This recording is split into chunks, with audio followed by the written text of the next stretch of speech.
Muy buenas noches, estimados televidentes. Bienvenidos a las entrevistas a las 8:45. Los saluda Marta Yolanda Díaz Durán.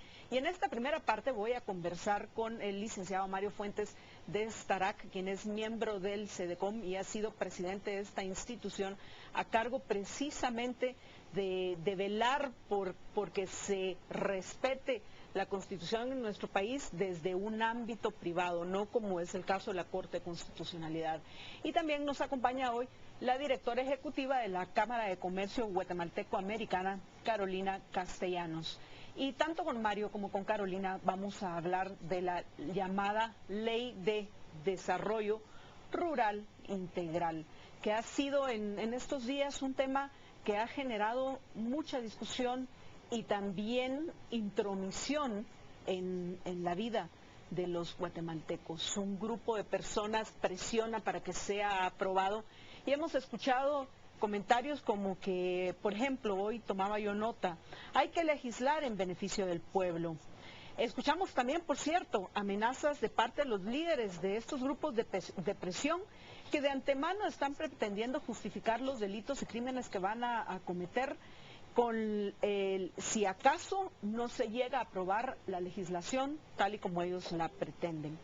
Por otro lado, el gobierno de Otto Pérez Molina les invita a los grupos que están ahorita discutiendo el tema de la legislación a dejar a un lado sus posiciones radicales. Esto dijo precisamente el comisionado Zapata.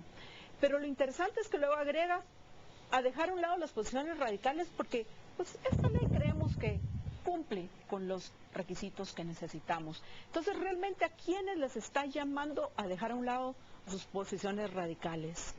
A la Cámara de Comercio Guatemalteco-Americano, a la Cámara del Agro, a la Cámara de Comercio, a todos aquellos que dicen, momento, es inconstitucional y viola el derecho de propiedad privada y tantas otras cosas más. ¿A quiénes están haciendo ese llamado?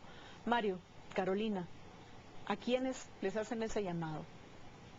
¿A quiénes deben dejar de esas posiciones radicales? ¿Y son realmente posiciones radicales o son en defensa precisamente de los derechos de todos los guatemaltecos y en beneficio de todos los guatemaltecos, no solo de un grupo? Bueno, buenas noches y muchas gracias. Un honor compartir micrófonos y gracias por la invitación.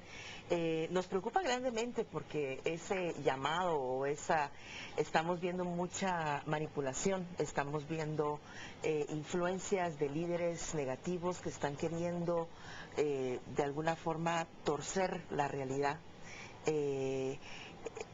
Estamos nosotros respondiendo a un llamado, pero a la defensa de los derechos de propiedad privada, a la defensa del derecho de inversión y generación de empleos y un desarrollo real y verdadero del país. Pero ese es el llamado al que respondemos, no a un grupo de personas que incluso secuestran empleados del Congreso, a los mismos diputados y que firman un documento, y tú lo mencionabas en uno de tus programas de radio, están haciéndole caso a un documento presentado por personas que constantemente están transgrediendo la ley con bloqueos, con bochinches, con huelgas, con una serie de cosas. Entonces, ¿a quiénes están gobernando el país? ¿Hacia dónde va el país con este tipo de acciones tan negativas para Guatemala y que por supuesto que alejan a la inversión y cualquier inversión que pudo haber estado en el camino?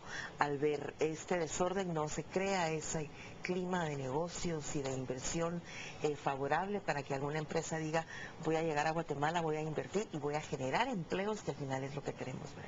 Carolina, voy a regresar contigo para que nos expliques por qué este tipo de legislación y todos los hechos que se están dando en nuestro país alejan la inversión. Pero antes de eso quiero ir con Mario Fuentes de Starac y preguntarle si la propuesta de ley de desarrollo rural integral viola la Constitución y si la respuesta es afirmativa, ¿cómo la viola?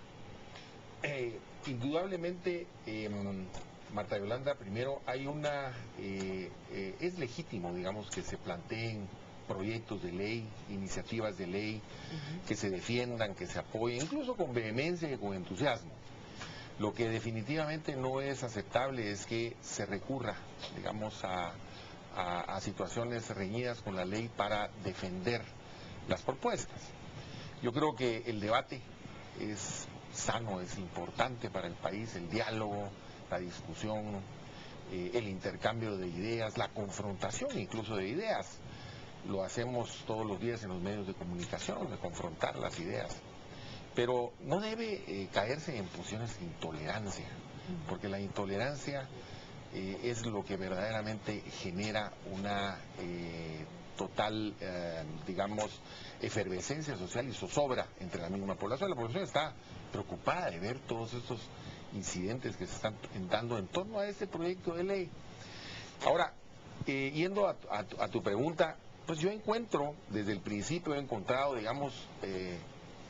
digamos, muchas duplicaciones con instituciones que están dentro de la misma Constitución, por ejemplo, con el sistema de consejos de desarrollo urbano y rural, que son los encargados de formular las políticas de desarrollo.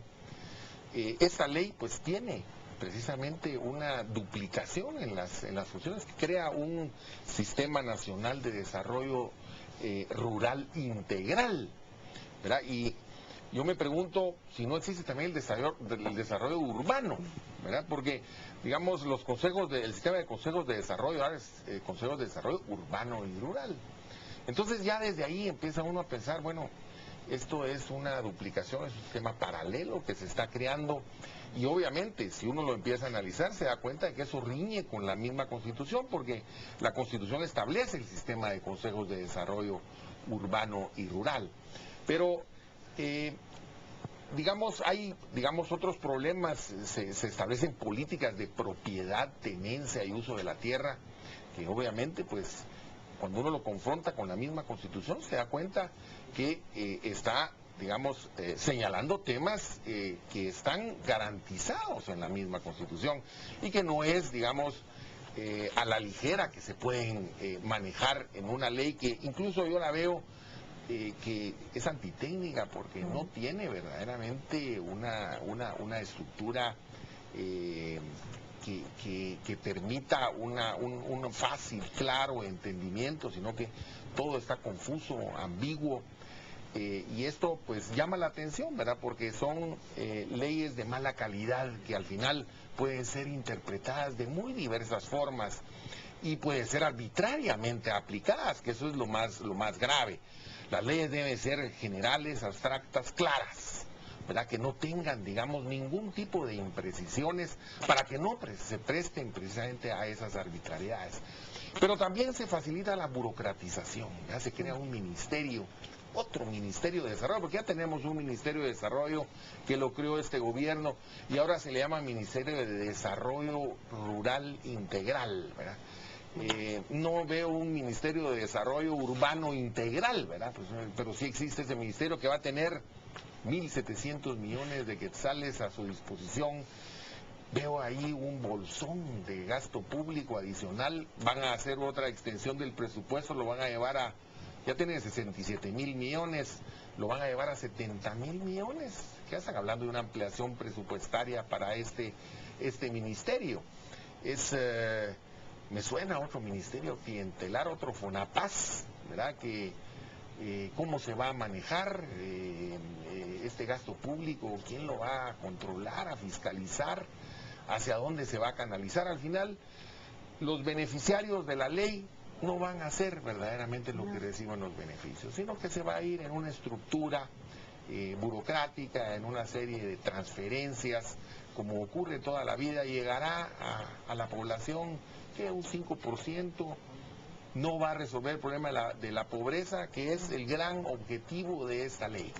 Y más que resolverlo, lo va a profundizar el problema de la pobreza, porque al haber inestabilidad en lo que respecta al respeto a la propiedad privada, al dejar ampliar el poder discrecional, arbitrario, caprichoso del funcionario a cargo, al aumentar la burocracia, va a implicar un aumento de algún lado de impuestos, porque al final todo lo tenemos que financiar nosotros por medio de nuestros tributos. Y todo eso le resta a la inversión que se necesita para crear las fuentes de trabajo que clama la gente en Guatemala. Por eso es que hay una emigración de aproximadamente 14 personas por hora, 14 personas por hora, según los datos que han logrado recabar. Se van de nuestro país porque no encuentran empleo y no se quieren convertir ni en delincuentes ni en criminales. Y esto sin duda lo va a hacer todavía más difícil el desarrollarse en nuestro país por todo esto que bien nos explicó Mario Fuentes de Estaraca. Ahora regresemos con Carolina. Carolina, la inversión, ¿cómo? Bueno, ya en cierta forma yo inicié el por qué es que la inversión se va a alejar.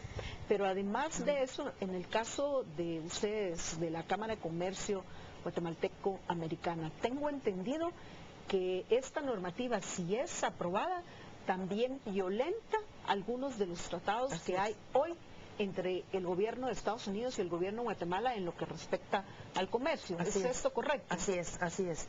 Estamos viendo una falta de certeza jurídica en esta legislación al tener un gobierno totalmente proteccionista e intervencionista, donde el gobierno se atribuye las facultades hasta de modalidad, época, tipo, calidad de producción de alimentos, donde entonces, primero, ¿qué ve el inversionista? Bueno, el gobierno está queriendo controlar la producción alimenticia del país. Bueno, ¿qué va a querer controlar después? La pregunta de cajón, ¿verdad? Estamos viendo donde la propiedad privada termina quedando en el aire, porque resulta que puede